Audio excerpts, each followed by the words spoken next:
I will be posting these up on e-learning as we go along through the term here. So let me go ahead and record that, okay? And course materials, okay? We use the Becker review materials. You want to order version 4.3. Now, let me explain that a little bit. You will be, if you haven't already, okay, shortly receiving an email from Becker that will invite you to set up your account, and that account will give you access to the material for all 4 parts of the exam. Even if you don't plan to take all 4 classes, 377, 378, 379, 380 here at GGU, the fee that you are charged for this, which is I think $1,400, that fee covers all 4 classes. Okay, so another good deal, and that you're not going to get the CPA prep material from Becker any cheaper than on that deal. Okay, so you click on that and you receive the email that looks something like this. Okay, and then that is going to allow you to come to a place where you will be able to establish your account.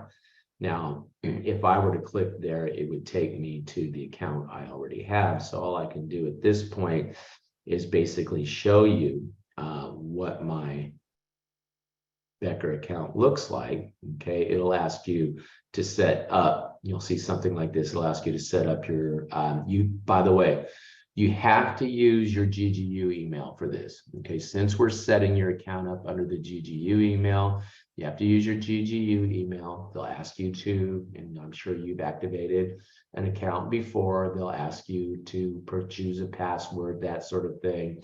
And you'll go through that whole process. Once you do, and go through that process, this is, and I received my scores a long time ago.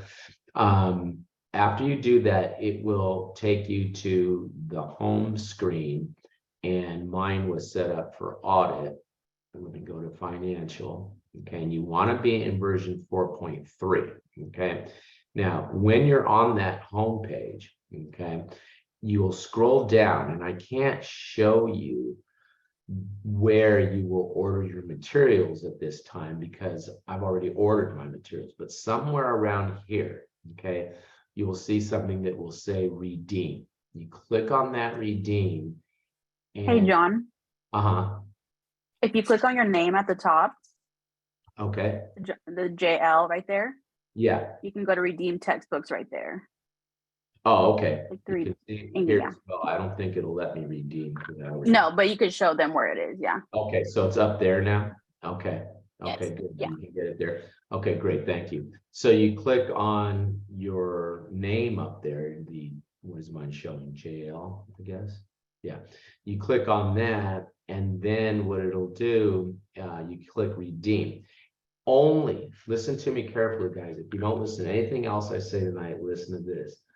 Only redeem financial 4.3, and if you're taking regulation with Alex, redeem regulation 4.3. Don't redeem the others because there are periodically updates, and so by the time we're taking audit or BEC, it may be, I don't know, version 4.4, whatever the next iteration is. So don't order anything until we tell you to. So I'm telling you, order 4.3. Okay, that will allow them to cause them to ship you the books. Now you're saying, well, wait a minute. We're going to start covering F1 on the 17th, and I don't have the book. I will post a PDF for the early chapters so that you have a PDF of the material that we'll be covering, so you can look at that and get started with your study.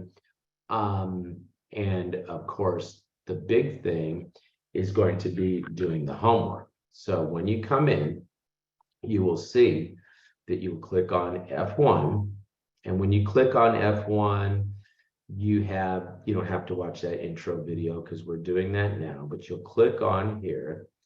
And you don't have to watch these lectures. For some reason, I get students that when I can see how you're doing on your homework and stuff, I see that they watched the lectures and I'm puzzled as to why, because we've already gone through that material. So you don't have to watch the lectures, but then you would work the multiple choice questions. Okay, so you go ahead and begin the questions and you go through which of the following is the most authoritative source of US GAAP, FASB International, FASB Statement of Financial Accounting Concepts. I think I know enough to know that that's the correct answer. No, what do they want here? Most authoritative correct answer is D. Oh, I see. Okay. I didn't read that carefully. The codification is the better answer because it basically is well, what do you want here? Where'd you put this? Now they're going to embarrass me here. Let me go back and do this question again. What do they want from me? Okay, let me get out of this. This is only slightly embarrassing. Let this be the lesson to you to make sure and read the question carefully. Okay, so let's start that again. Okay, which is the following is the most authoritative source, and I should have said the codification. I chose FASB Statement of Financial Accounting Standards because they are part of the codification, but the more correct answer would have been the codification. Okay, what I was trying to show you here is that when you get the right answer, it turns green. Okay, if you get the wrong answer, you saw it turns yellow, but you'll go through and you'll do your homework just like this. Okay. Typically, what we do is of the modules, there's 8 here. We might get through half of these in one of our lectures. And so I would expect then that after class until the next class during that week, you would be going through and making some progress on these modules that we had covered. And I will be able to look into your account and see that you're tracking along and doing the homework. Now, for this particular module, we didn't have any task-based simulation. Here we do. Okay, so not only will you do the multiple choice questions, you should also do the simulation as well. Okay, and I'll talk about the structure of the exam here in a couple seconds, but simulation are an important part of the exam that constitutes 50% of your points on the exam. So you do need to practice with the simulation and so on. And you'll go through and do that module by module. Okay. Now, as part of your package, you also have access to flashcards. Okay. I will be prescribing flashcards to you, but to the extent that you have a flashcard that covers something that I have prescribed as a flashcard, you can use that pre-made flashcard. My flashcards are sometimes different than the ones that Becker have called out. And so you should make the flashcards that I have specifically called out for you as well. Okay, and I'll go through the lecture and I'll tell you flashcard, flashcard, flashcard as we go along. If you have one already that covers that information, fine. If you don't, then you're going to have to, and I suggest you go to Costco or whatever and get yourself a package of flashcards, and you can write those flashcards by hand. And I'm going to talk to you how the flashcards will be incorporated into your study here in a couple seconds. Okay, you do not have access to supplemental questions. That's an additional purchase that you would have to make to get access to the supplemental questions. When we first negotiated this package with Becker, I chose to have the flashcards as opposed to supplemental questions because I think that is more helpful. And the other thing that you have here, if I can go back to the home page with your package, is the final review, which I think is right here. Okay, the final review is a smaller textbook. So when you order a textbook, order the main textbook and order the final review. It's a smaller textbook, and towards the end of the class, we will go through and do a final review of some of the modules that are in the final review book for more heavily tested areas. And I'll talk to you more about that when we get to that particular set of material. Any question about any of that? Alex, anything you think I should have covered there? No, I think that's all good. I would say not to worry about the supplemental questions. There may be like one or two every section, maybe. They're not like a huge deal. So the flashcards were Okay. definitely a better choice. Okay, so we're on the same page there, because that was my sense. They originally had said, oh, we'll give you the supplemental questions. I was Yeah. like, well, give me the final review and the flashcards, please. Yeah. Okay, and this package, by the way, is good for life. Okay, now, once you pass the exam, you probably won't care about it anymore. Okay, but you can continue to access this material for life. Okay. Okay, good. Now you come over and Next let me, question.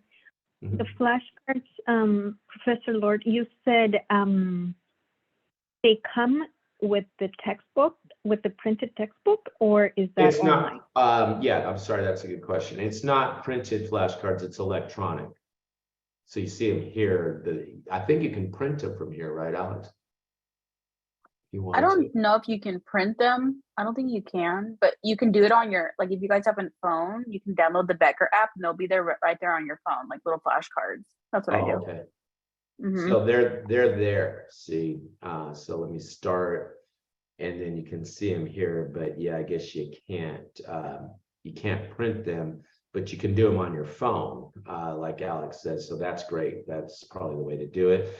But then what I was saying is there are some times where I will prescribe, and I say prescribe, I don't want to say suggest, because I want you to make the ones that I'm asking you to make. And you'll look and you'll say, well, gee, I already have a flashcard in here that sort of covers that. Okay.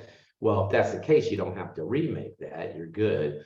But for some of the times I ask you to make a card that isn't part of your package, you'll have to make that card. And then, so you'll have some hard copy ones and you'll have these on your phone. And then I'll show you how I'm going to incorporate those into your study here in a couple of minutes. You Does think? that answer your question, Pauline? Yeah. Okay, good. Okay, good. All right, good. Okay. Also, Professor, sorry to sure. interrupt. I just received my reading book and I received a flashcard in a printed form. So I think Becker do provide printed version of flashcards. Well, they provide them, but not part of this package. So you, I think, acquired your stuff separately from your relationship with Golden Gate. Is that correct? Yes, I actually purchased my Becker not from the Golden Gate, but individually. Right. So the package that you acquired included printed flashcards. The You can buy package them. that You can buy them separately and tack on the cost. correct. But the package that that you have acquired through Golden Gate does not include printed flashcards. But if you want printed flashcards, as Cheryl said, you could do that, but you're gonna have to pay an additional amount. And you'll pay that directly to Becker. Also, Professor Lord, I just Mhm. engaged in an online chat with Becker because I had a follow-up question regarding the versions you mentioned for the printed materials. And they said the version for as well as regulation, there is no printed version 3. There's only version 2. And I guess it was a management decision because there were so many minor changes that it wasn't worth printing out a version 3. So it didn't exist. And so if we want to replace pages, it is available online in the module. I see. So there is no redeem 4.3 option there, Cheryl? No, only version 2. Oh, okay. Okay, well, thank you. That's useful. Then just get 4.2. And then where are these? You say there's some where to get the updates right here, I guess, course updates? Yeah. I see. Okay. Okay, good. So here's what I suggest, just so this doesn't get overwhelming. Get your 4.2 books, have the 4.2 there, and then on the off case, the exception, that we come to an area that is different, then it'll be worthwhile to come here and probably print out. I hope they let you print the pages. Okay, print out whatever it is that they're saying has changed. Okay, and I'm hoping there's a print. They can let us print this. Oh, maybe not. Seems like Yeah, if you go to the setting tool right there at the top right corner, see that little, right, the setting, like a little Yeah. tool. Mhm. Click on that and then you can print. Okay, good. So you can print, and hopefully, like if you're looking at F1, I mean, if that's it. Okay, that's nothing. Yeah, the Okay. changes are very minimal. That's why they Okay. didn't do a printed book. Mhm. Okay, so maybe even just print this whole thing and then just have those pages there. And when you're in F1 and we come to page 16, and I'll remind you, hey, this is a little different from your 4.2 version, you know, and then you have that page there. Okay. Okay, thank you, Cheryl. That's helpful. Okay, anything else? Professor, Mhm. earlier you mentioned that we will receive an email. We will receive an email later today about. I don't know about later today, but soon, yeah. Okay. Yeah, they're still working on it. So as soon as we get the okay, I'll email John and he can let you guys know. Okay, thank you. Okay, good. Any other question? Comment, concern? Okay, good. So that gets us to the material part of the syllabus. Okay, you can see other resources here. I'll let you read those things. Okay. Contact me by phone, email, whatever. I don't know, maybe put that in there. Okay. Sometimes I'm a little amazed that a student will write me a, 2-page email of questions, and I'm like, call me, come to my office hour. That's a conversation. Okay, so if it's a quick, hey, I'm looking at this question, the answer is B, I thought it was C because I thought we said this. Okay, that's a good email. What time are we meeting for class? That kind of thing. If it's, please explain revenue recognition to me. Okay, that's not an email question, that's a phone call. Okay, so you know how to judge that. Okay. Points. Most of your points, this is almost a flipped class. Most of your points come from doing the homework, going in there, doing those multiple choice questions, doing those task-based simulations. You don't have to watch the lectures. I'm going to be looking there to see that you are accomplishing and moving along towards getting through the exam. Now, getting through preparing for the exam. Now, I get a couple students every term that say, well, I'm not taking the exam yet. I'm busy at work, so I'm not going to take the exam, so I'm not going to do the homework. That does not fly.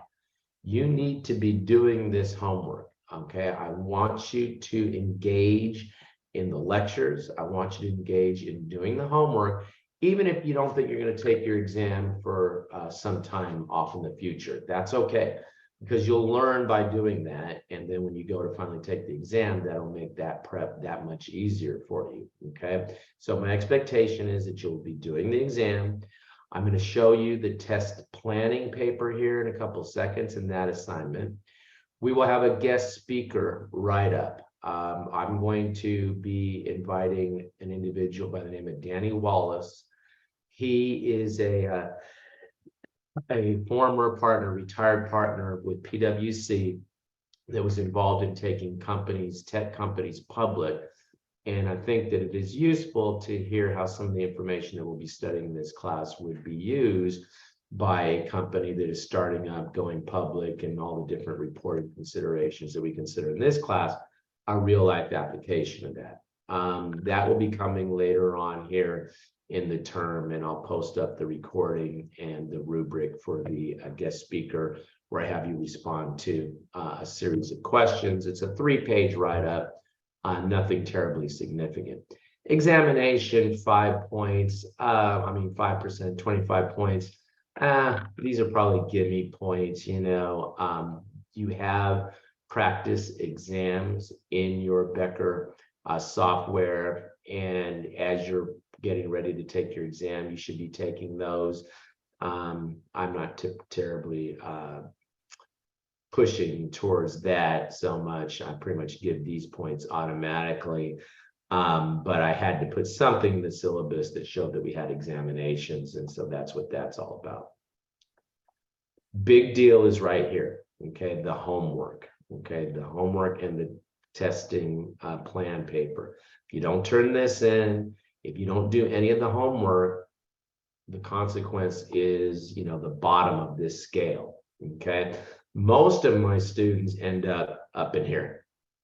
Okay, most of my students are going to end up in here. It is rare, to be honest with you, that I give much less than an A in this class, because again, I want to see you moving towards the planning to take and taking the exam. And that means that you have to have that plan in place, and you have to be, you know, doing the homework. Okay, I already gave my bio. Okay, so you don't need to worry about that. Here's our schedule of classes. Okay, you can see that we'll cover about half a chapter per week, more or less. Okay, some of the chapters we can go a little faster. And then for our last class, we'll go through that final review material. Question? Okay, if there's no question, I can close the syllabus then. Yeah. Okay, good. I'm going to close that. And I am going to go through now the structure of the exam. Let's do that. Okay, so when you look at the exam, and if we look at FAR, and let me go ahead and put myself in slideshow mode here. Okay, when we look at FAR, okay, you will have 2 multiple choice testlets. So the exam is made up of 5 testlets. 2 of them are multiple choice testlets. Okay, that constitutes 50% of the points on the exam. The remaining 3 testlets are made up of task-based simulation, and within those there are 2 task-based simulations in testlet 3, and then there are 3 in task-based simulation 4, and then there are 3 in testlet, I should say, number 5. Okay, so just taking a look at timing, okay, because I'm going to talk to you about time. This comes from the AICPA, and this to me was significant because it marked the first time in the entire history of the CPA exam that they actually suggested how a candidate should time themselves as they move through various parts of the exam. Okay, so they're telling you it's a 4-hour exam, and they're telling you that for the 4 hours, you should spend half of that time, 2 hours, working through those first 2 multiple choice testlets, and then the first task-based simulation testlet. You take a 15-minute break. The 15-minute break does not count against your 4 hours. So that's a good thing. Take that break. I don't know. Sometimes I get students, I'm not going to take a break, and I don't understand why. They're giving you 15 minutes, and you can take that break in between testlet 3 and testlet 4. So you should absolutely take that break, use the facilities, the restroom, drink a little water, not too much, because we don't want you to be distracted as you go into the second half of the exam. Okay, pause, think, clear your mind, or don't clear your mind, but relax a little bit, cool your mind, don't clear it. Okay, and then go ahead and finish up the exam in that second half. Okay, now how can we use this information to help us to consider how we will get through the exam? Now, the example that I'm about to put up is contemplating the auditing exam, but the timing would be the same for the FAR exam. Okay, so what I'm suggesting is that for that first multiple choice testlet, you spend 40 minutes. For the second multiple choice testlet, you should spend 45 minutes. Now, students look at that and they say, well, if each one for the FAR exam has 33, why would I spend more time for the second multiple choice testlet? And the answer is that the exam uses a progressive testing structure. Okay, by that, it means that you will do well. Your first testlet is probably a medium hard testlet. Okay, and so you go ahead and you do well on that. You submit that. The system automatically grades your test at that point in time. They know how well you did. They don't tell you that, but you'll know how well you did. You do well on that first testlet. The second testlet will be more difficult. Okay, you do well on that second testlet, and then the third testlet, which is the first time you'll start to see task-based simulation, becomes more difficult. You submit that one, you do well on that one, you take your break, you come back, and the next testlet, we'd be in our fourth testlet now, is going to be more difficult. And by the time you get to that last task-based simulation set of testlets, at that point in time, that last testlet that contains those last three task-based simulation, at that point in time, you're dealing with the most difficult material you have on the exam. So that's why I went through, and I'm suggesting that as you move along, you spend more time. Now you're saying, well, testlet 3 here with the 2 task-based simulation, you're telling me to spend 30 minutes. Well, that's because you only have 2 task-based simulation there, right? But you should give yourself more time as you move along through the exam.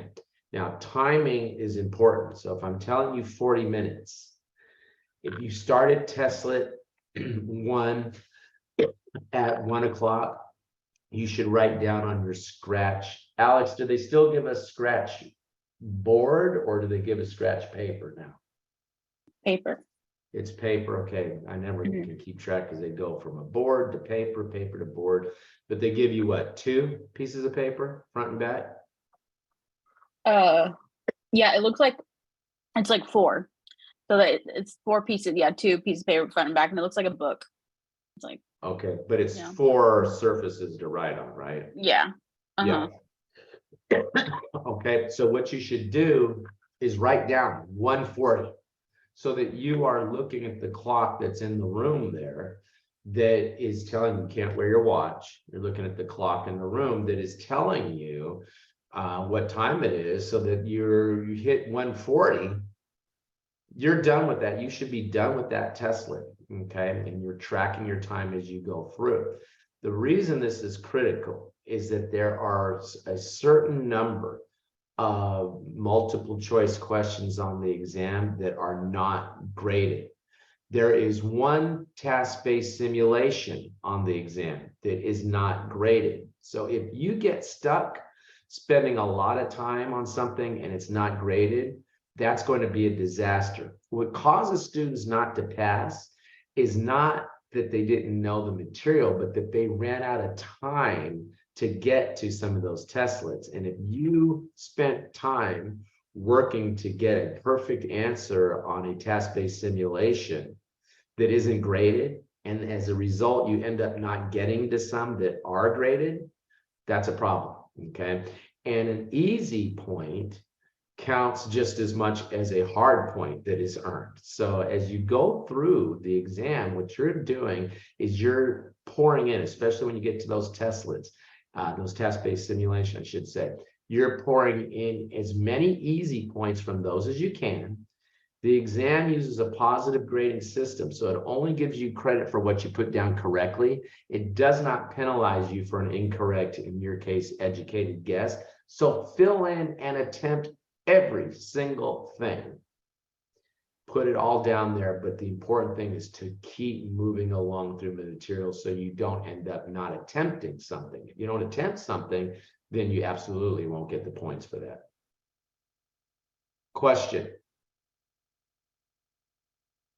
Okay, and I'll be talking more about testing strategy as we go through the course, of course. Okay. This is giving you the nature of the type of questions that are asked, remembering and understanding, application, analysis. Evaluation is really only on the auditing section of the exam. So for the FAR section, these three types of questions tend to come up. Remembering and understanding, application being more in the multiple choice questions, although there is some application in the task-based simulation, analysis being quite a bit in the task-based simulation part of the exam. Okay, now you come over and looking at the FAR exam, and I really have already indicated to you some intermediate, a lot of intermediate, some advanced, especially when we deal with consolidation, when we deal with foreign currency accounting, and governmental. And you can see there 5 to 15%. Okay, so that's the one that tends to catch students off guard a little bit because they think, oh, who cares about governmental accounting, right? Meanwhile, look at that. That's constituting 15% of the weighting. So that is a lot. And so that's why we'll spend some time going through that in those later chapters. Chapters chapters 9 and 10 are governmental. So we'll get to that. Okay. Now they give us the information here of the other parts of the exam, guys, and I'm not going to get into those other parts right now because Alice will talk to you about some of that when you get into audit and regulation. You'll get into some of that. Okay. All right. So Hey, that's John. the structure of the exam. Hi, Alex. I'm gonna probably hop off now, but some of you I'll meet tomorrow. But if they have any other questions about Becker or anything, just send them over to me. Okay. Excellent. Yeah. All right. Any- Thank you. Bye. Okay. All right. Thanks, guys. Yeah. Okay. Any questions for me before I go? Anything quick before Alex goes? All right. Okay. All right. Thanks, Alex. Thank you. Bye. Bye. Okay. All right, good. Now let me do this. I am going to go through because they gave us the time that we should spend studying here, okay, for the financial exam. But what I want to do is I'm going to go through how to study, okay? And guys, this does get a little bit of me reading to you, but since I wrote this up, it's kind of like me talking to you, but I want to read it so that you understand how to study this material, okay?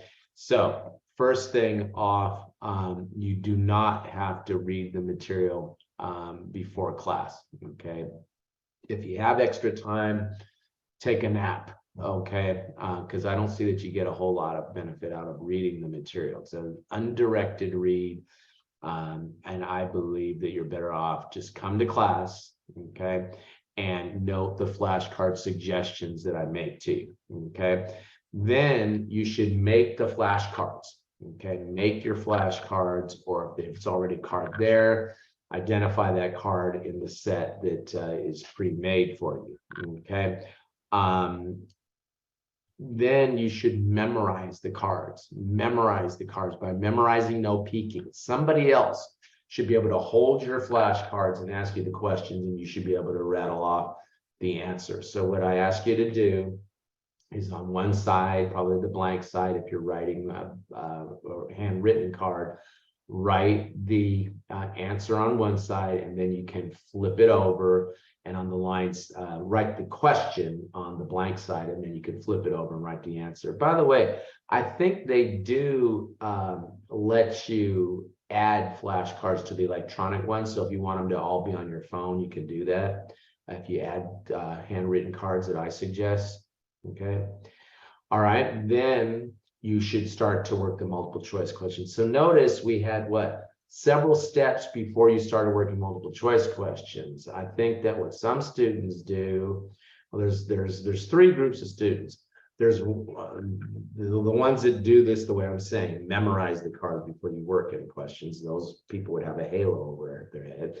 The second group of students are students that just jump straight into the multiple choice questions after the lecture and don't bother with the flashcards, they do not perform well in the questions because they haven't gotten the key material that they need in their head to be able to answer the questions. The third group of students are those that do nothing the entire term and then hurry up and try to please me by just going ahead and quickly clicking on whatever they can to get the homework points.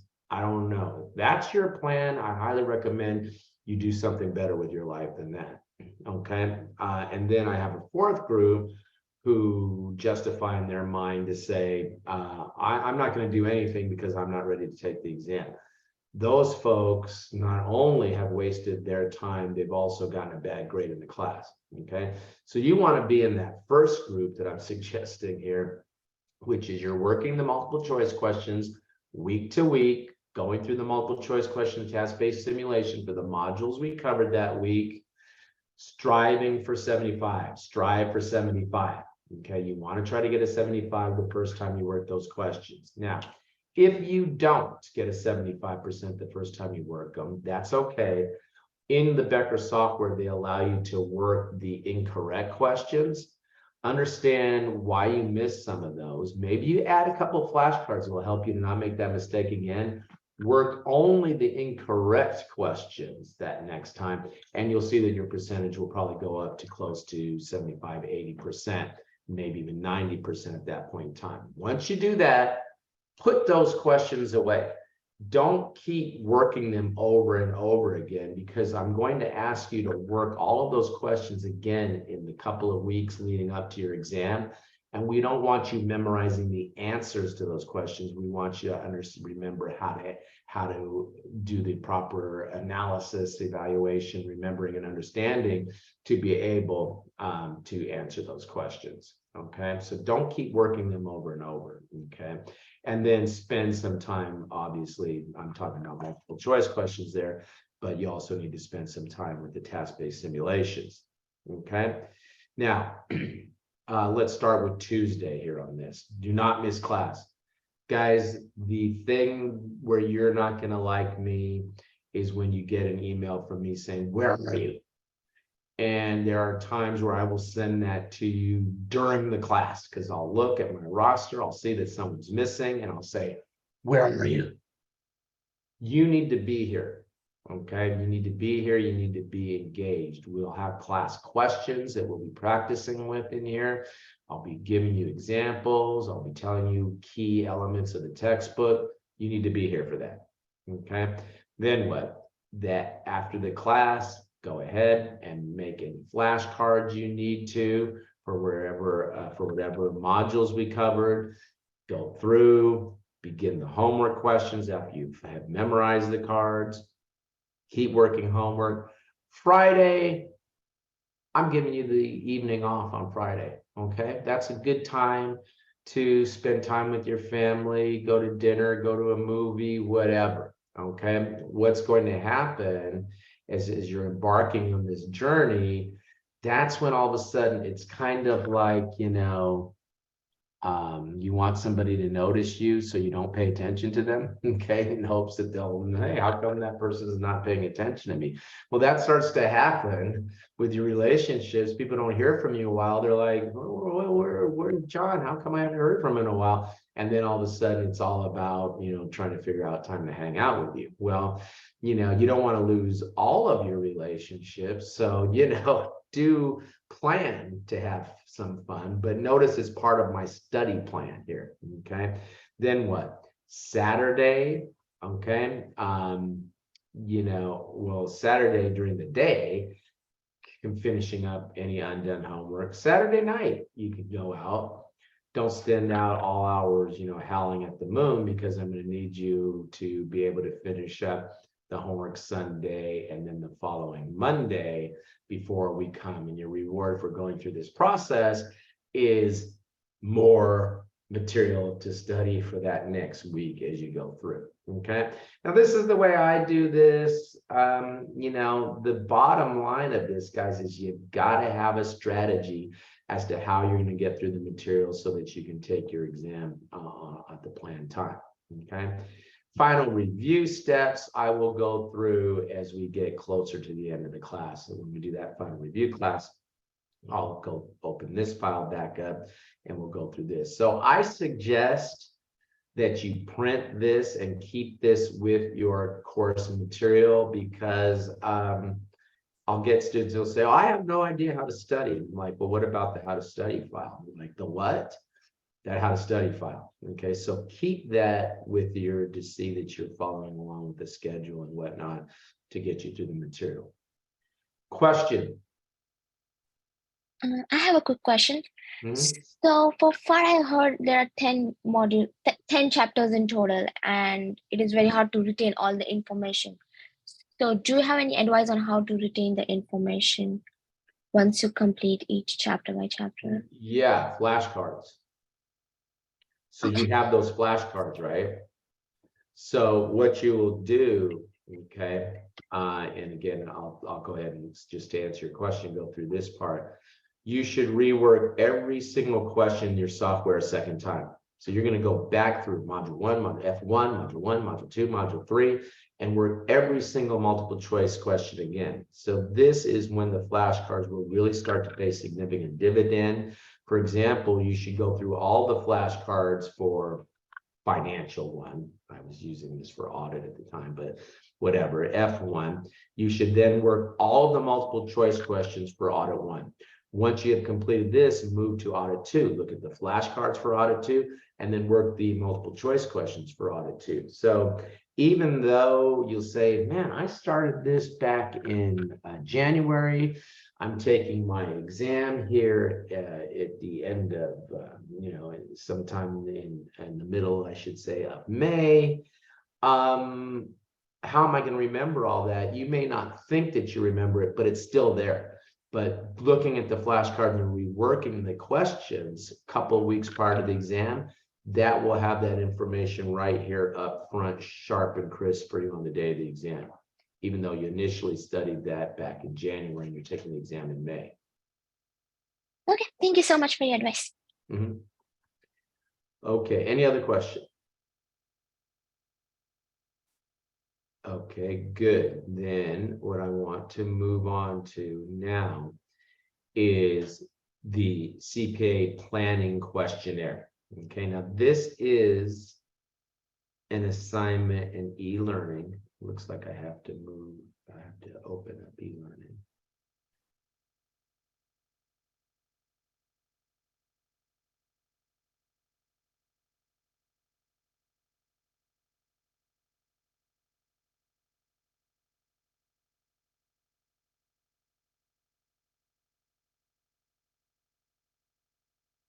Okay. So I'm sure if you got this far, you have figured out how to access the class through e-learning. By the way, for folks that are still studying for BEC and audit that completed that class, that information will be available for you until the start of the summer term, because I have to use this same shell for the summer. So you still have access to that information. And I think, was it Cheryl that asked me? I'm a little behind on posting a couple recordings there, but I will post those in here, and you will have the recordings and the lectures and whatnot until the start of the summer term. Okay, once the summer trimester starts, that's going to go away. Okay, and same thing for this class. I will leave this available to you right here for 377 right here. I will make this available to you until the start of next, when will I need it again?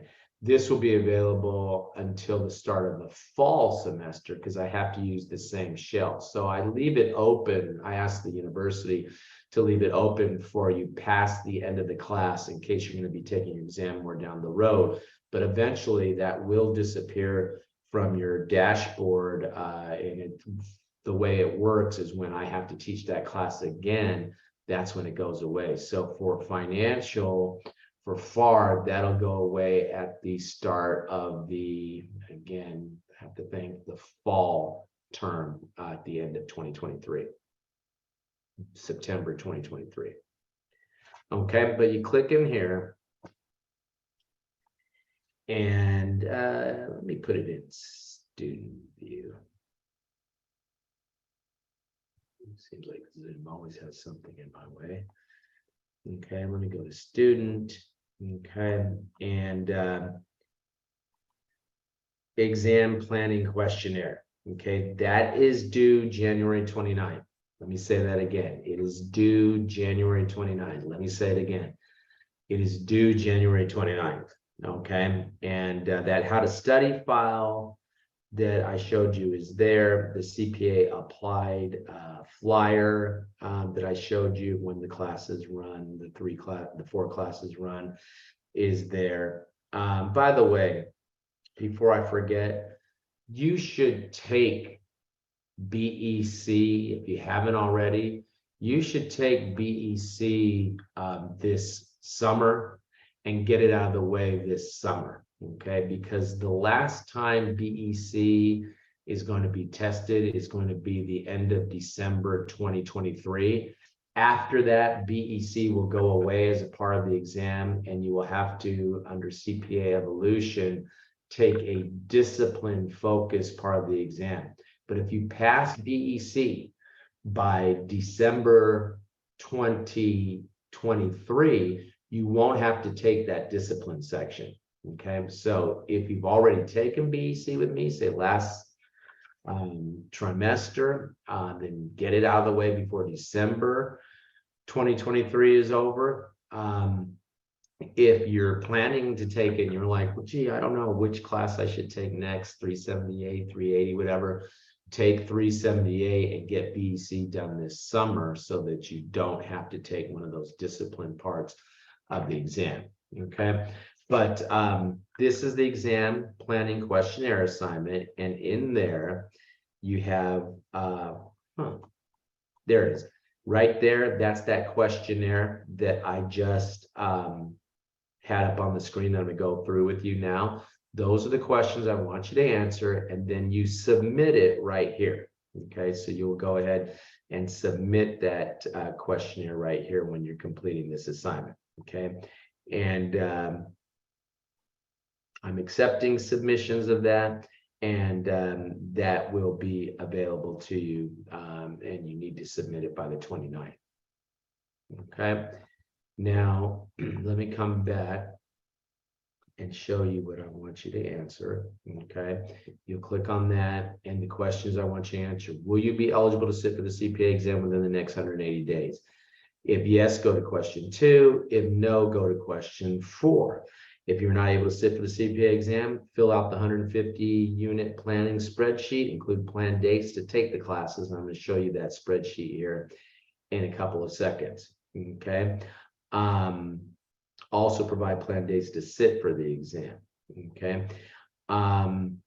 Question 2, if you're eligible, have you scheduled to sit or taken parts of the CPA exam? If yes, go to question 3. If no, to go to question 5. If you're eligible and you haven't scheduled, why? What's going on? Okay, and there are very few good answers to that question. Okay, so you really don't want to be sitting in question 5, okay, because that's where you and I are going to start to disagree as to how you planned your life and your ability to take the exam. Okay, now we were supposed to go to question 3. List below the parts of the CPA exam you have taken and or scheduled to take, include the dates taken or planned dates, and attach a copy of your exam date confirmation. So if you've already scheduled, you should have gotten a confirmation from the State Board of Accountancy, California State Board of Accountancy, I'm assuming in many cases. You've already received that confirmation. I want you to attach that as part of your upload to this assignment. If you're not able to sit for the exam, fill out the 150 unit spreadsheet, etc. And then we've already talked about question 5. Okay, so this assignment is going to be due the 29th because I want you to start planning when are you going to take your exam, etc. And I'm literally going to suggest a date to you to take this exam right now. Okay. The date that you should take the FAR exam is, I need some more information before I can suggest that date.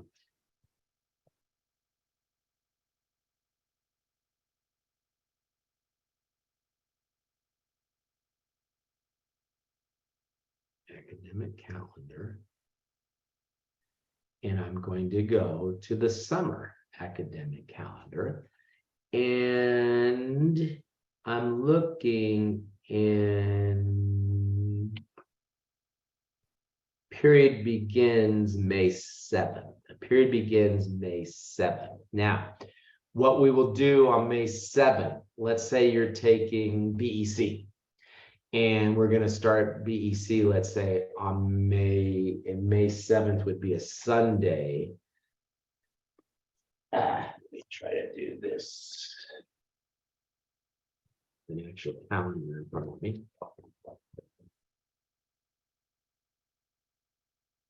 They bought me the puppy kittens calendar, so I have the world's cutest calendar. Okay.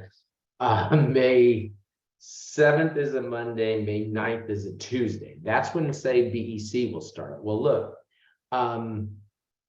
we're going to be doing this, and you won't need this at that point in time because you will have already known how to register for the exam, how to study for the exam. When we will start actually hitting material for, say, BEC, BEC1, that would be on May 16th.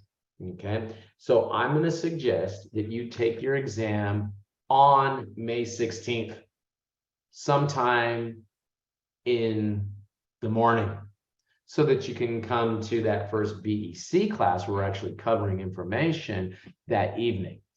You may even be able to push that to May 23rd, and that here's what you can do, or we'll say May 22nd.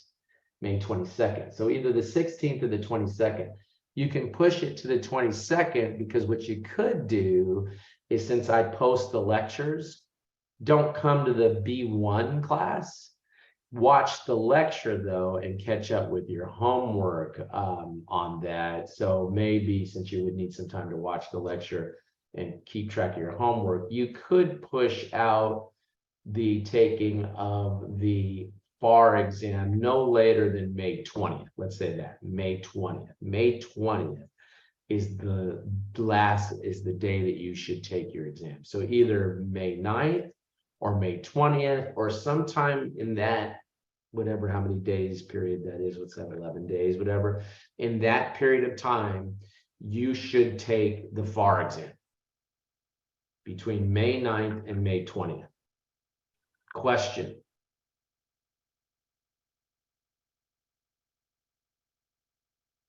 Okay, good. Okay. I have a question. Yeah. So I was approved to sit. I haven't scheduled a date. How easy is to get, or how many openings do they have for? You schedule the exam with the Prometric Center. You schedule it yourself, and I'm here to tell you that the further out from the date you are, the easier it is to get the date. Okay, it's kind of like concert tickets. You try to get concert tickets the night before, it's going to be difficult. If you look and say, oh boy, my favorite person is coming, you know, to play a concert, and it's January and the concert's in May, you got a better chance of getting a ticket, right? Mm-hmm. Okay. What does mean? You don't understand that analogy? Yes, I do. Okay. Just that, yeah, there needs to be some consideration, but yeah, I understand. Okay, like consideration, like what? Well, I don't want to get into the specifics, but I was approved a few years ago, so maybe you can tell me. Oh, when if you were approved previously, and then I'm sorry to jump in, and you have to re-register, it will go faster. Okay, but it's taking to approve you again, okay, to give you an authorization to test again. But just to answer that question a little more thoroughly, okay? On the State Board of Accountancy's website, okay, when you come in, and they keep flipping this thing on you. Where am I? Where is that? Oh, right here. Here it is. It's taking them about a month to process the applications, and that's for a first-time application. So for you, Pauline, I think it'll go a little faster because you've already been approved previously.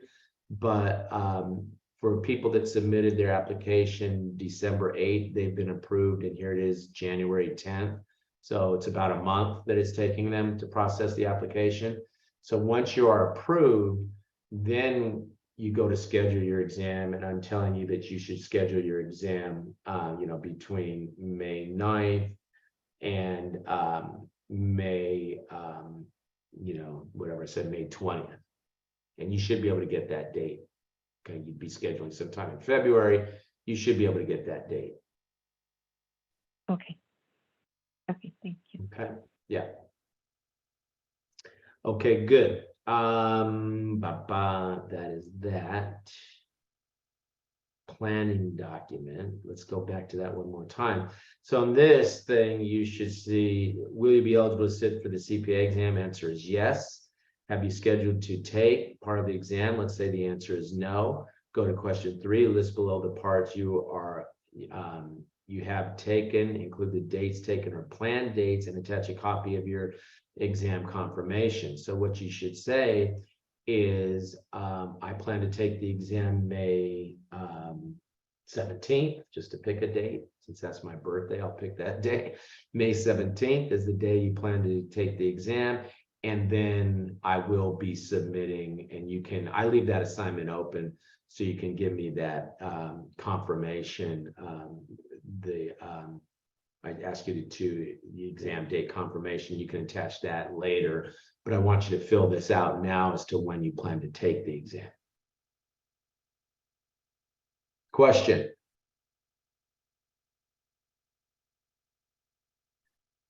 Okay, now we're going to take a break right now, a 10-minute break, okay?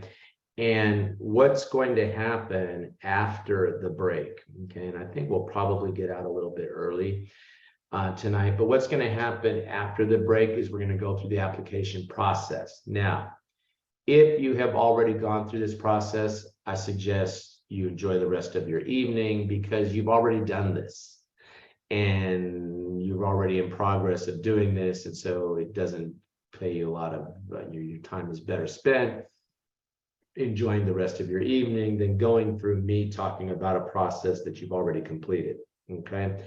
If you haven't completed the application or started the application, okay, then you want to come back after the break at 6:30. We'll come back and take a 10-minute break, come back, and I'll walk you through the registration process, and I'll be talking about the California requirements and the registration process when we come back at 6:30. Okay. Any question before we pause for the break? I have a request. Okay. In the module, you have the CPA applied flyer. Is there any way you can update it for 2023? Yeah, I'll put that in the new one up. Sure. The one I showed you, I'll put up. Yeah, awesome. Thank you. Yeah. Okay, guys. If there's nothing else at this time, I'm going to pause the Zoom recording. Somebody please remind me to start that up again in case I forget. Sometimes I do forget to start it again. And we'll go ahead and take the break, assuming Zoom's going to let me get back in. Maybe I need to do it here. I don't know what it's doing, but anyway, go ahead and take the break and I'll figure out what I'm doing on my end here in a second. Okay.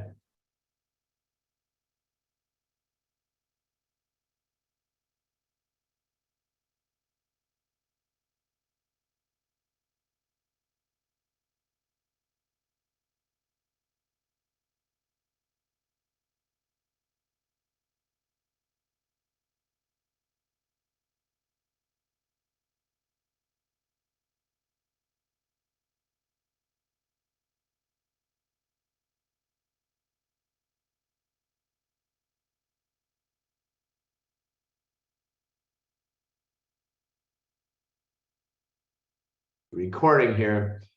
And we're going to go through the application process. Fang, you haven't applied for the exam?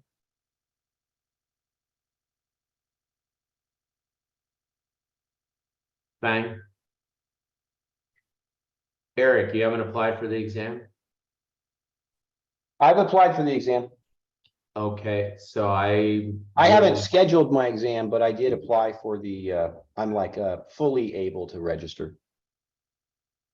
Okay, so I don't see that you're gonna get a whole lot out of this part of the discussion, although you've got that question 5 I need you to take a look at in this planning document. So it's up to you. I mean, if you want to, you just like the sound of my voice. No, that's all right. That's good to give warning. So I will see you next week. Okay, All all right, right, thanks. good. I'm just trying to save you some time, yeah. Sure. Courtney, you've been in class before, right? Okay. Rashad? Apply for the exam yet. Okay, again, just like as I was saying to Eric, you know, if you got something else you'd like to do, like take a nap, whatever, you know. 'cause I understand. I'll see you next week, sir. Okay, all right, great. Have a good night. Thank you. Yeah, just trying to save you guys some time. Fang, are you back? Yes, I'm back. I apologize. Yeah, so we're just gonna talk about the registration process. I'm pretty sure you've done that. So. if you'd No, like to- I haven't done the registration process. Fang Cresford? Talking to Fang. Okay, I think Fang has already kind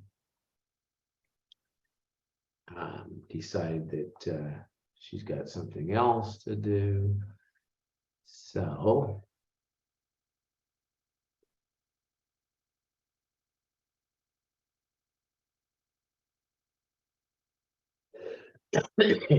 Okay, all right, good.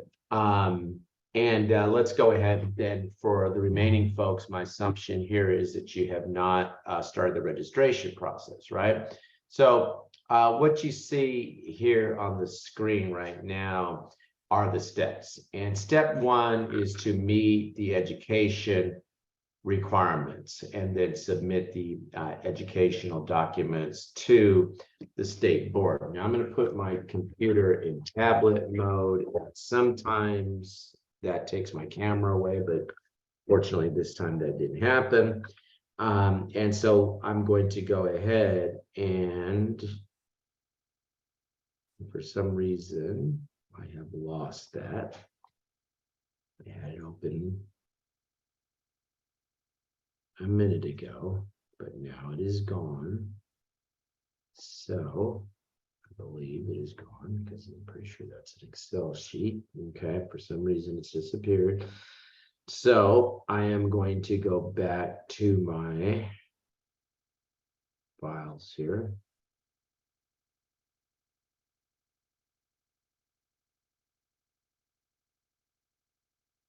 Okay.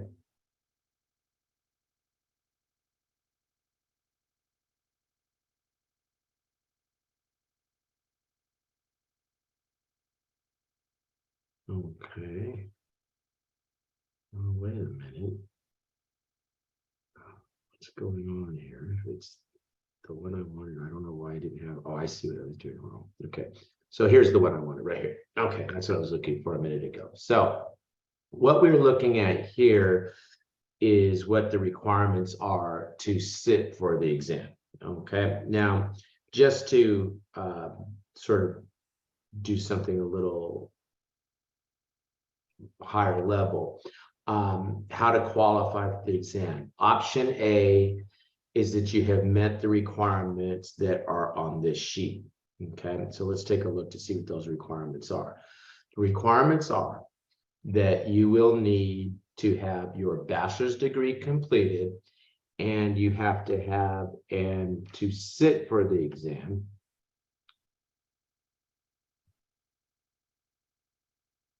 okay, to sit,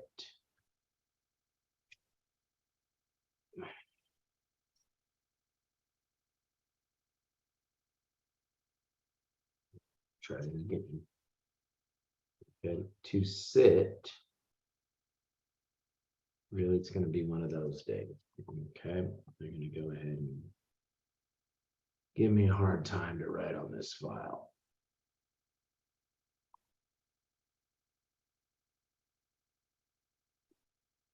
Try it one more time. Okay.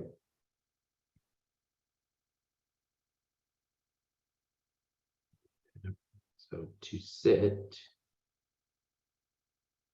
you have to have your bachelor's degree and 120 semester units.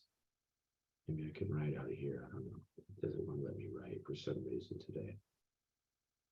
Okay, 150 semester units. It's not going to let me for some stupid reason. Okay, so that being the case, then you complete your bachelor's, you have 120 semester units, and you are eligible to sit for the exam. Now, of those 120, okay, 24 have to be accounting, and the remaining 24 have to be business classes. So any accounting class, you could take accounting 1A 8 times, say it was a 3-unit class. You could take accounting 1A 8 times and get those 24 units. It doesn't have to be having these words or so many classes attached. Any class that either is from the accounting department or has accounting in the title. It could be at a community college, it could be at a university, it has to be an accredited school, but any class that gives you those those units would count. Now, if you were to take introductory 8 times, you'd have to take it at 8 different institutions, so you can't keep repeating it at the same institution. But you could take introductory 8 times, 3-unit class, I'm assuming there each time, to bring you up to the 24 units that you would need to meet the accounting requirement. Then you would also need 24 units of business, and that's that next part down. Okay, maybe it won't give me quite a hard time if I'm just highlighting. Okay, that would be that next section down. And again, any classes such as mathematics, okay, such as economics, okay, would count towards those requirements. Okay, so you have 120 semester units that you have to have in completing a bachelor's. You have to have your bachelor's conferred, and 24 of those 120 have to be accounting, 24 have to be business. Now, why did they talk about 150 units? Okay, well, 30 to get the license. That's for the license. So 120 plus 30 brings us up to the 150. Those remaining 30 units could be acquired after you pass the exam, okay? And those remaining units, 20 are to be accounting and 10 are to be ethics, okay? Now, when you look at this, at the 20 accounting, they tell us that only 6 units have to be specific accounting classes. The remaining 14 could be business. So if you look at the big picture here, okay, you really need what? When you ultimately go for license to sit, you only need 24, but when you ultimately go for license, you need to have 30 accounting and what? 38 business. But that's when you ultimately go for license. You could get these additional 20 units constituted here, 6 accounting, say 14 business, and you could get those after you pass for the exam, after you've already taken the exam and passed the exam. Now, if you are part of our Masters of Science in Accounting and Data Analytics, for your license, these remaining 20 semester units are waived. They're waived. You don't have to get those at all. So you would take the units, here I'm assuming you already have a bachelor's, say you studied art before, now you come back and you want to study accounting. You already have the bachelor's. All the classes that you take in completing your master's will help you meet the 24 accounting. You'll also probably have some business subjects, mathematics, whatever. So you have your 24 in business. and you don't have to worry about, you can count them all towards sitting for the exam, and you don't have to worry about getting 20 more units in order to get the license. Okay, now you will have to ramp up to a total of 150 units of education, but you can count those units that you acquired in completing your music degree, let's say, towards the 150. Okay, so any units you take in your master's will meet the 24 accounting, 24 business, and they don't expect you to go and get an additional 20 units of accounting. Now, everyone has to have 10 units of ethics. Okay, and everyone has to take this class on accounts professional responsibility. That is accounting 302 or 102 if you're an undergraduate student here at GGU. You have to have that class. You must have that class, 3 semester units. Okay, the remaining 7, and I'm talking about semester units here, the remaining 7 units can be made up of classes having these words in them. It doesn't have to have the exact words, but words that are trending towards this. Okay, now the classes that we have here in this CPA Applied program then will do what? They will count towards your 120, but they will also count towards your 150 because they are all listed as what? As accounting classes. And so you could use them to meet the requirements to sit for the exam. You can use them for the requirements for your license. Question. Now, I have provided you a worksheet that I referred to a minute ago, and I need to take my computer out of tablet mode to show you how this worksheet works. So what you would do is you would put the course number in here. You put the description of the course in here, whatever that is, introductory to financial, and then you put the units here. When you do, it counts off to see how many units you have left to go. Okay, let's say you take 1B, you put 1B here. Okay, class description, financial accounting 2, whatever, you put the units here, and it counts off how much you have left to go. Now, in the violet here, whatever the purple, these are the exam requirements, right? 24, 24. Over here are the licensure requirements, the 6 more accounting, the 14 business, the 10 ethics. So this worksheet will help you to figure out whether you're eligible to sit for the exam, whether you have met the requirements for your license. And what's nice about this little spreadsheet is as you enter stuff here, it starts to tell you how many units you have completed now. And what I like about the thing is then, you know, let's say you finish and I just want to put in the 18 more units I need. Now I need 0 more units. And on the summary page, this turns green, meaning I have met all the requirements.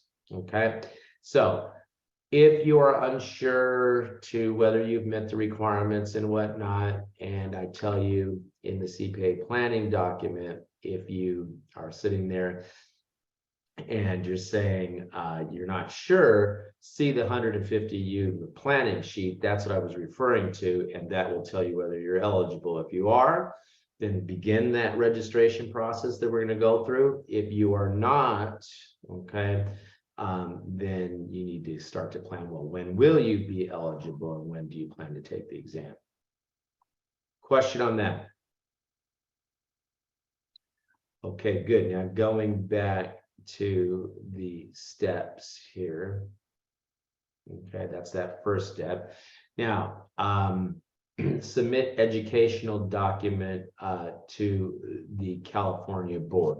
Okay, now what you need to do is you need to submit official transcripts showing that you have met the requirements. Okay, you can't mail it directly to the board. You have to send the official transcript. Now, GGU has a relationship with the state board so that you can send those electronically.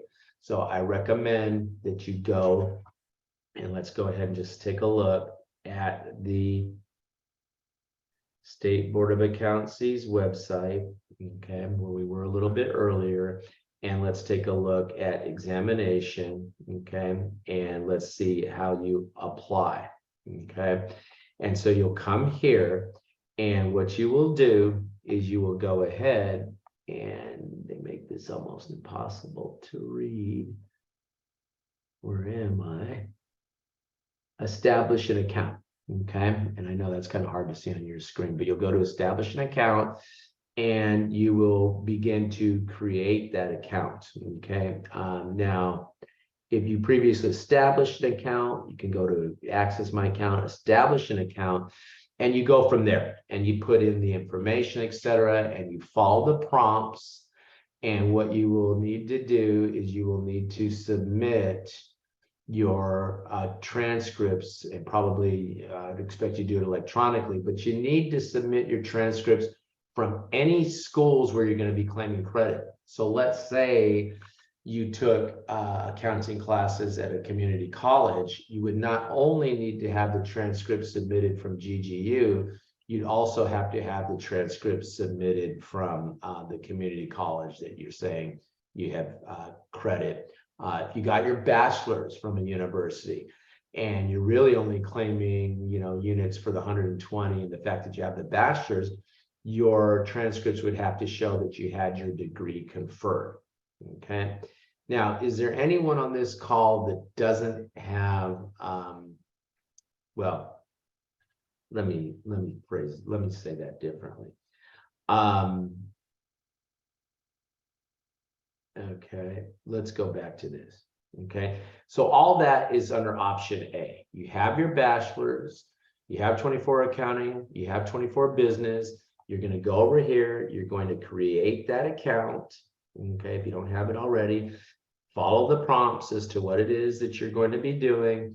And after you follow those prompts, then it'll ask you to submit your transcripts. And so you're going to go ahead and follow that process to have your transcripts electronically submitted directly to the state board. If you're with submitting transcripts from an institution that doesn't have an electronic submission option, then you're going to have those mailed directly to the state board, and you'll direct your institution to mail those transcripts directly to the state board. If you are claiming, going to call out education from a foreign college outside of the US, then, and if you look on e-learning, okay, I have submitted to you there for your review the CPA exam handbook, okay, and if you click on the CPA exam handbook, okay, and let me actually, rather than do that, let me go to my CPA applied documents, CPA handbook.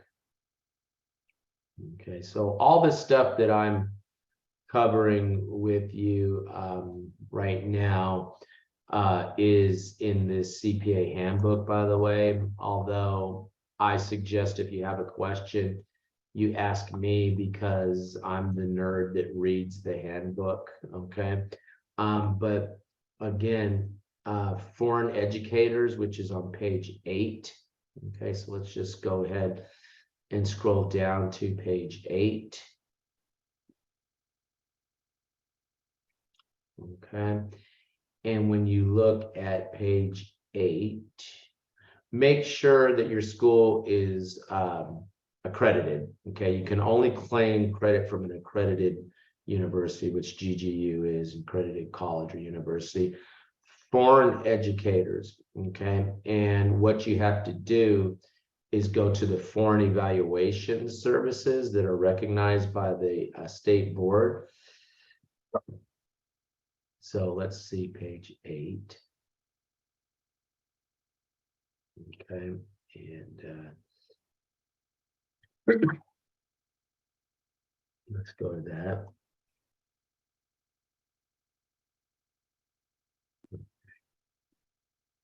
That's annoying. They used to list the accepted foreign evaluation services in the handbook. I'm not sure why that's not there now. I'm not able to find that at this time.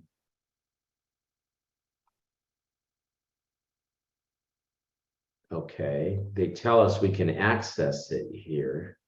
And they send us, and then they send you to, this, which is not very helpful.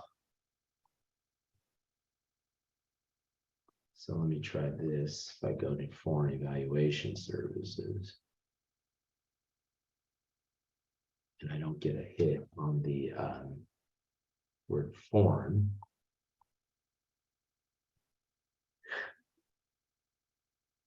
Why do we have to do this? Why don't they just have a link there? Okay.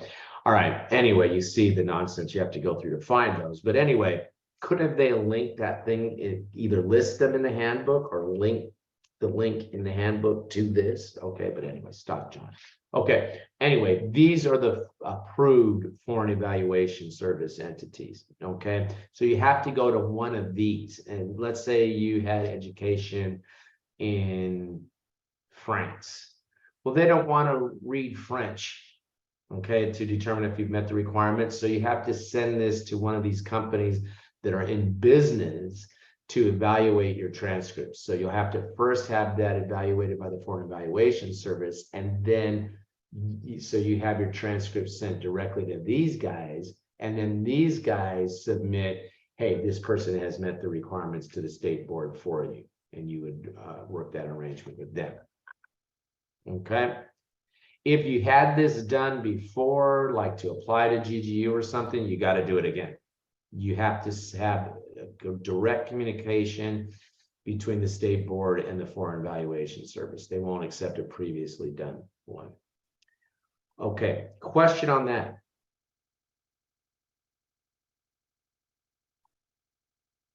Okay, good. Once you have done that, okay, make sure if you have questions, guys, you're asking them, because remember, you got to fill out that worksheet that I'm going to be looking at, that questionnaire that I'm going to be looking at. You won't be able to complete it if you don't understand what I'm talking about. Okay. Now, option B is really not relevant to us. Option C, if you are within 6 months of completing the requirements. So what's happening? You're taking this class now. You're going to complete your degree in May.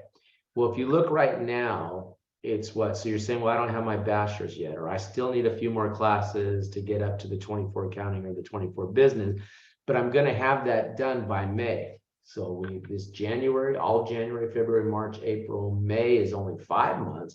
You're going to take your exam we've already discussed, say May 17th. Well, you're within 180 days of completing the requirements. You can apply now and get approved now to take the exam in May, even though you won't complete the requirements, until May, because you'll be 180 days out. So if that's the case, then yes, you do have to submit this document to the state board, and it's going to be submitted directly from the university. And it's going to be certification that you are enrolled in the program, the classes that you are currently enrolled in, and you have to sign off saying, I understand that I have to complete the requirements within 180 days of receiving my bachelor's degree, and you'll be well within that 180 days because what? Because you will have completed the thing in May. Okay, you'll have completed the thing in May, and you had all the way till June to complete the requirements. So you go ahead, you submit that application now under option C, and you'll see that when you're registering, you submit that within option C. When you register, you say you're applying under section option C. You have to have this document submitted, and they will provide the university. and they will approve you to sit. Now, what I'm going to do before you go through the process of trying to get the registrar to do this, down here it says it could be signed by the registrar, the dean. So I'm going to check with the accounting department to see if we can handle this all internally to the accounting department. So if you're doing this option, guys, do me a favor, send me an email saying that you're going to apply under option C, and fill this form out and send it to me first, and I'll see if I can get that to be handled entirely in the accounting department. If not, we may have to go out to the broader university to get the registrar to do it for us. But if you're going to do it under option C, then go ahead and let me know, and I'll see what we can do to help us, because it should only be a handful of students. Question. Okay, those are your options. You're probably in their option A or option C. Okay. Now you have to have the bachelor, the 24 accounting, 24 business. We saw that on that other sheet that I couldn't write on, remember? Okay. But how to apply for the exam. Okay. So you establish the account, complete the application. You have to print and sign a remittance form. It costs you $100 to apply for the exam. If somebody is reapplying, then it's $50. Each time you apply, you have to pay the application fee. The first time it's $100, it's $50 after that. Okay. Now you go through, and after you do that, okay, and they approve you to take the exam, you select the exam section. So from the time that you're approved, right, it's taken them about a month to approve you. From the time that you're approved, you have 1 year to select at least one exam. If you let that 1 year go by, you have to reapply and you have to pay the $50. So what I recommend students do is figure out, when will you be able to take these exams? Okay. And if you will be able to schedule and take the exams within 9 months, then you should select all 4 exams and select all 4.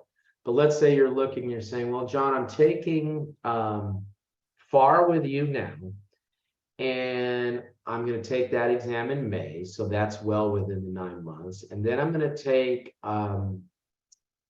say, audit with you in the summer. And that summer term ends in August. So I'll be able to take another exam before September 30th. Then you should select 2 exams. You should select 2 exams. You have 1 year to select those. You'd obviously be doing that faster than 1 year. You would select what? 2 exams. You would then get your payment coupon from NASBA. You'd pay NASBA for those 2 exams, and it's about 200 and something bucks per exam. So you pay for those 2 exams. You'd get your notice to schedule. You would schedule the exam, and you would take those 2 exams, one in May and one in September. Then you would have to reapply for those next 2 parts. Say now in our discussion, well, I probably should have advised you to take BEC because you want to get BEC. So you took financial, obviously you took BEC. Now you're going to go and you're going to apply again. You'll have to pay $50. That'll go very quickly. And then you go and you will select the remaining 2 sections. In that case would be audit and regulation. And then you can pay for those 2 parts, and then you'd be able to take those following a similar plan within 9 months, a similar timing as to what we're talking about here for FAR and BEC in this example. You go ahead and do that for audit and regulation. The reason I'm saying go back and reapply and pay the $50, I don't want to see you paying for all 4 exams if you can't complete all 4 in 9 months, because if you can't complete all 4 in 9 months, you lose that fee. You have to take it within that 9-month period. Okay, so plan that carefully so you don't waste money. It won't preclude you from being able to take it, but you'll pay for an exam and the 9 months will come and go.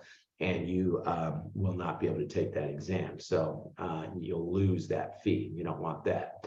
Now, once you pass a part, you have 18 months to complete the remaining 3 parts. Okay, so this is important because you don't want to lose any parts. So if I pass FAR in January, I would have all the way until say I pass it in January 2023, I would have all the way until what, June 2024 to complete the remaining 3 parts. If I don't complete those remaining 3 parts by June of 2024, I'd have to retake FAR. And each exam section has its own 18-month clock running. Now, this is important. Let's say you pass BEC, and let's say you pass BEC and you get it done, say, in September of 2023, and you get it done, right? Now you're going and you're trying to pass those other 3 parts, and you don't pass the other 3 parts within the 18 months. Well, now, because BEC would have gone away, you lose BEC and you're going to have to take one of those discipline parts if you let your exam credit expire, during that 18 months. So it is very important that you follow this. Most of my students get through this whole process, taking the classes, taking 1 class, let's say each trimester. You will be well within the 18 months. Question?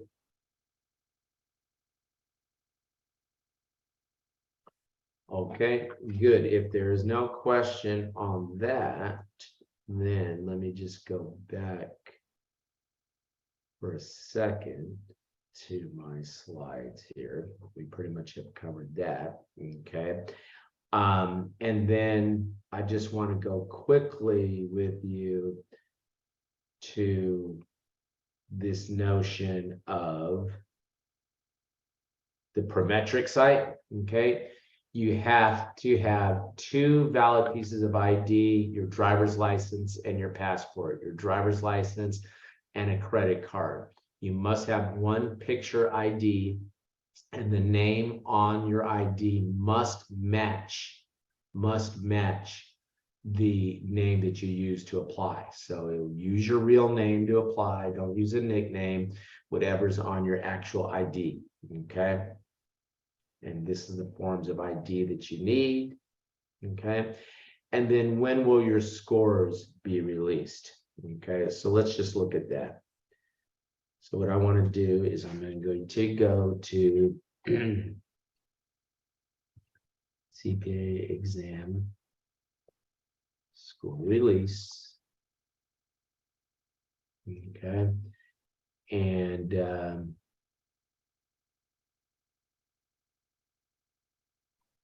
you can see here that they tell us that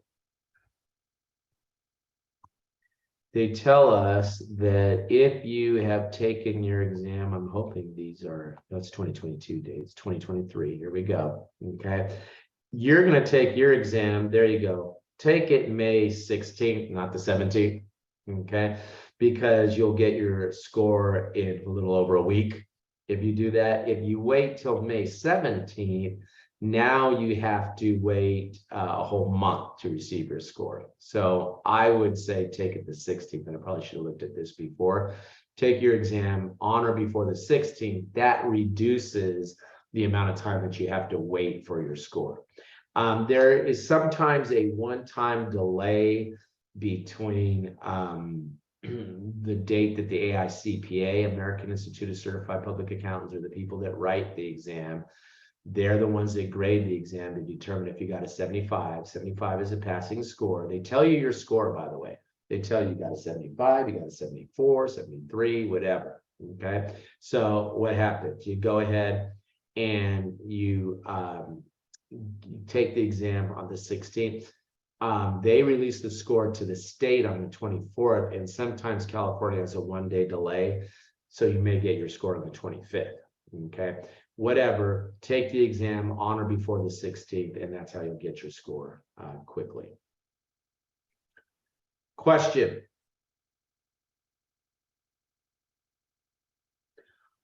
Okay, guys, if there are no questions, I don't have any more information. Redeem your textbook, redeem version 4.2, since that's all you'll have. So when you get that email from Becker, follow that link in the email and activate your software, redeem your textbook, get going. If you haven't registered, that's your homework assignment for this week. Get going on that registration process. Register for the exam, ordering your transcripts, all that kind of stuff. And I will see you a week from tonight, and we'll hit the ground running with F1. Okay, guys, have a good rest of the evening, and I will see you next week. And you know where I am in the meantime.